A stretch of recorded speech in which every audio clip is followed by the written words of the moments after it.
You're listening to the Entertainment Report on iHeartRadio, live from Dubai for Monday, February 22nd, 2021. Delivering some major stories and trends going on in the world of entertainment and beyond. I'm your host, Mr. Downtown Ray Melo. I hope everyone had a fantastic weekend. Kim Kardashian filed for divorce from Kanye West on Friday. TMZ first reported the news and Us Magazine confirmed it. Divorce lawyer Laura Wasser filed the papers according to both outlets. TMZ reported that Kardashian is seeking joint custody of their 4 children, North, Saint, Chicago, and Sam West, ages 7, 5, 3, and 1, and both are abiding by a prenuptial agreement.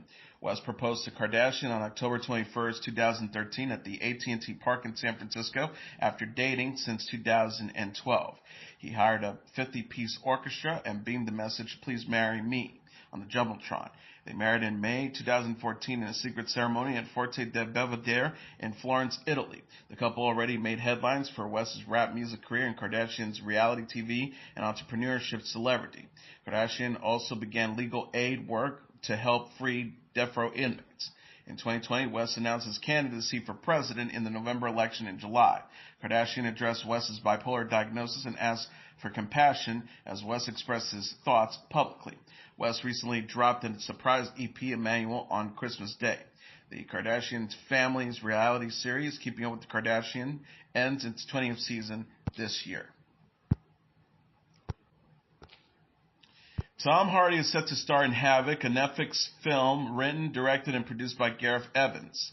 The streaming service said in a press release on Friday, after a drug deal gone wrong, a bruised detective must fight his way through a criminal underworld to rescue a politician's estranged son while unraveling a deep web of corruption and conspiracy that ensnares his entire city. Hardy is also producing the project. No other casting has been announced yet. Evans' credits include Gangs of London, Apostle, and The Raid. Hot Fuzz and Baby Driver filmmaker Edgar Wright is set to helm a movie based on Stephen King's story, The Running Man. The new Paramount Pictures film is expected to be a faithful adaptation of the 1982 dystopian novel King penned under the pseudonym Richard Bachman. Wright will direct the film and is co-writing it with Michael Bacall. No casting has been announced yet. The futuristic tale is about a television game show in which contestants are hunted and killed. It was previously adapted as a 1987 film directed by Paul Michael Glaser and starring Arnold Schwarzenegger.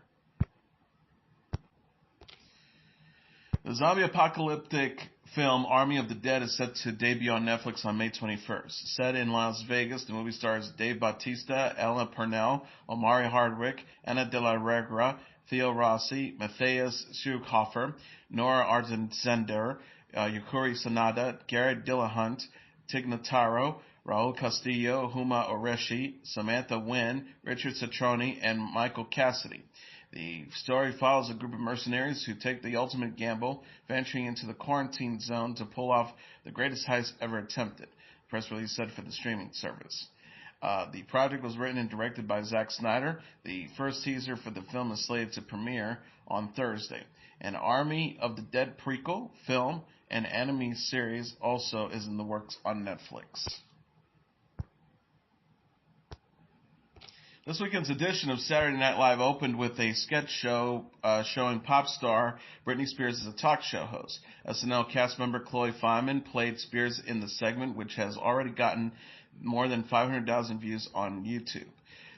Spears' guests on the Fox show, Oops, You Did It Again, included Texas Senator Ted Cruz, played by Addie Bryan, New York Governor Andrew Cuomo, played by Pete Davidson, and former Mandalorian star Gina Carano, played by Cicely Strong. All of the celebrities parodied recently have been criticized in the media for their words or deeds. Spears' show is billed as a forum where famous people can safely offer public apologies for their behavior. Singer and actress Olivia Rodrigo announced on Twitter that she is very excited her song Driver's License was the subject of a Saturday Night Live comedy sketch this weekend. Rodrigo tweeted, Driver's License SNL sketch is the best birthday present ever, I'm shaking.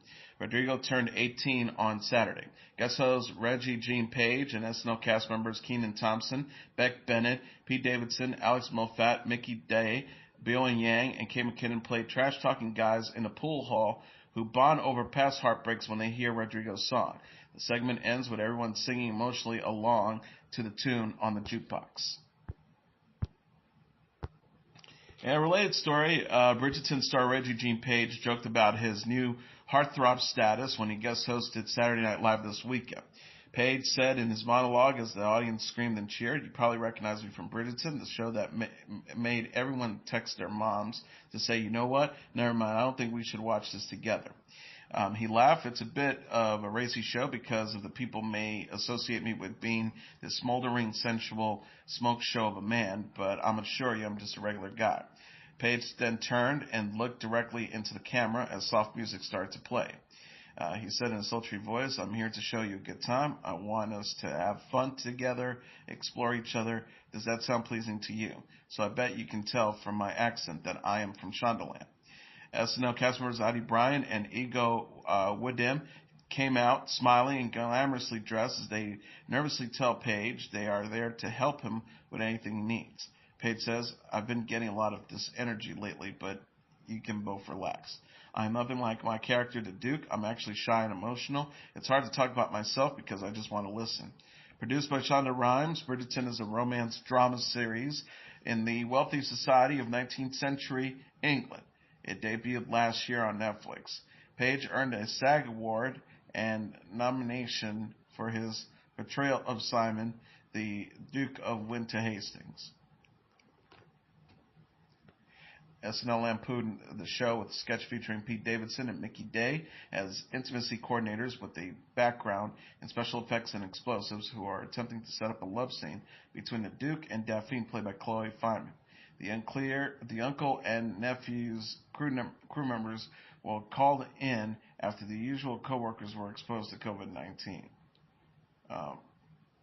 during the coronavirus fundraiser.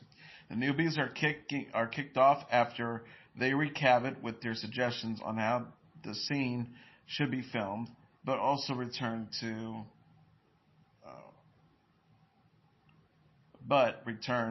when they turn out they are also the production's substitute artists.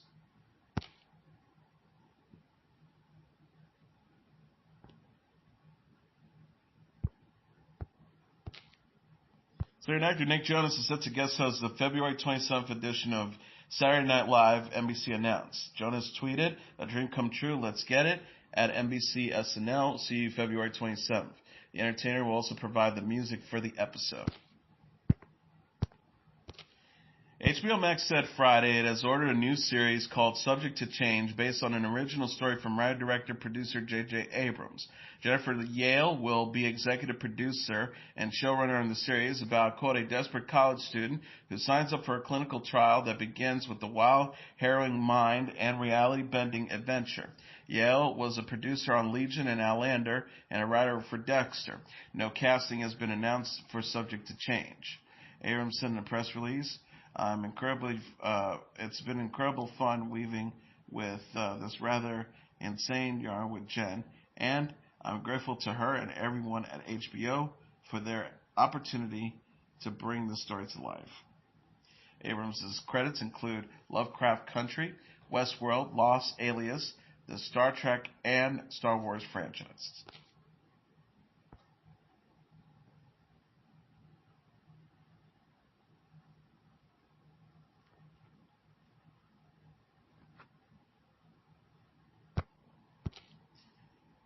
Paramount Plus, the new name for the streaming service CBS All Access, is trying to bring back Criminal Minds, the crime drama the CBS broadcast network canceled last year after 15 seasons.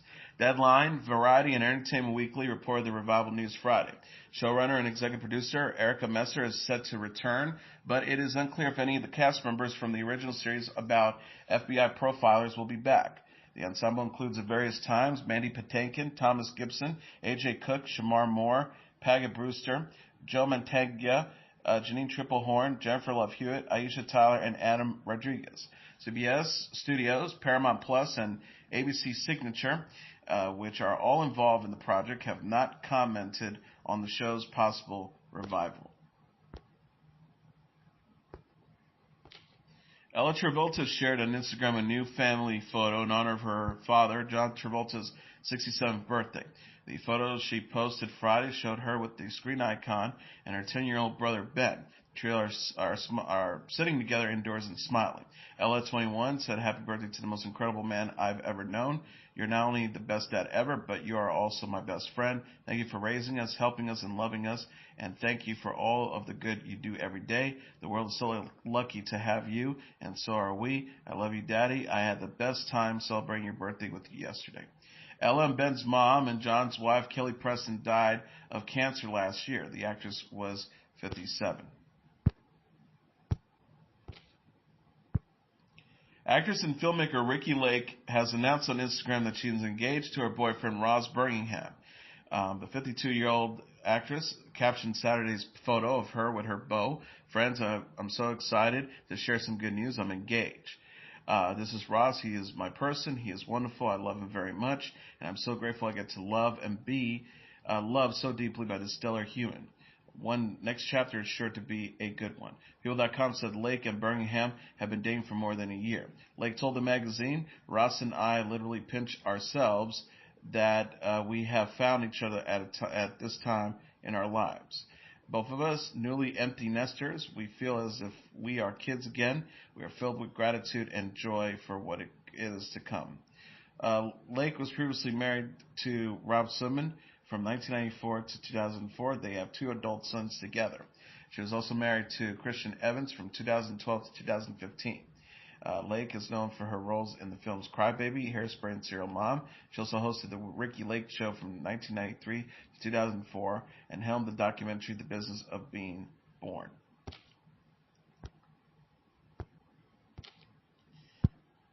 Britain's Princess Eugenie shared on Instagram Saturday the first photos of her infant son with his face visible. The 30-year-old royal captioned the collection of 3 outdoor photos showing her and her husband Jack Brooksbank cuddling their baby, who's wrapped in a blue blanket. I want to introduce you to August Philip Hawke Brookstone. Thank you so much for so many messages, wonderful messages. Our hearts are full of love for this little human we can't express. We are able to share these photos with you by our wonderful midwife. Thank you to the wonderful essential workers who, including our midwife, who came to discharge our baby. Eugenie, who is Queen Elizabeth II's granddaughter and the daughter of Sarah Ferguson and Prince Andrew, gave birth on August, her first child on February 9th. She married Brooksbank in 2018. Country artist Maureen Whalen's Dangerous, the double album, is #1 on the Billboard 200 charts for a 5th week. His record, If You Know Me, also ranked number 10 on the roster dated Saturday. Whalen was dropped by his record label earlier this month, and radio stations announced they would no longer play his music after he was seen and heard using a racial slur in a leaked video.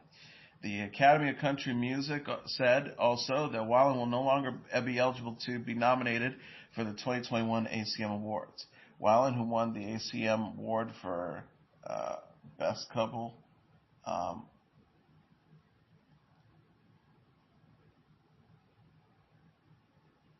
Whalen, who won the ACM Award for New Male Artist of the Year in 2020, had apologized for the offensive language he used while out with friends. Coming in number 2 on this weekend's Billboard 200 charts is The Weeknd's The Highlights, followed by Foo Fighters' Medicine at Midnight, number 3, Foo Shiesty with Shiesty Season, number 4, and Little Jerks The Voice, number 5. Running up the top 10 are Pop Smoke's Shoot for the Stars, Aim for the Moon. Number 6, Ariana Grande with Positions. Number 7, Juice WRLD with Legends Never Die. Number 8 and 9, Luke Combs' What You See Is What You Get at number 9.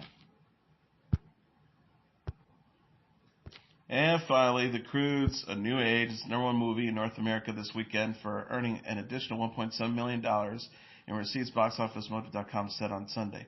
Coming in number 2 is The Little Things with $1.2 million, followed by Judas and the Black Messiah, number 3, with $905,000, Wonder Woman 1984 with $805,000, and The Marksman, number 5, with $775,000.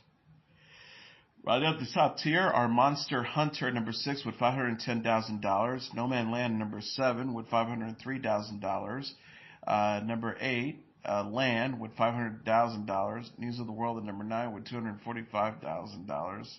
And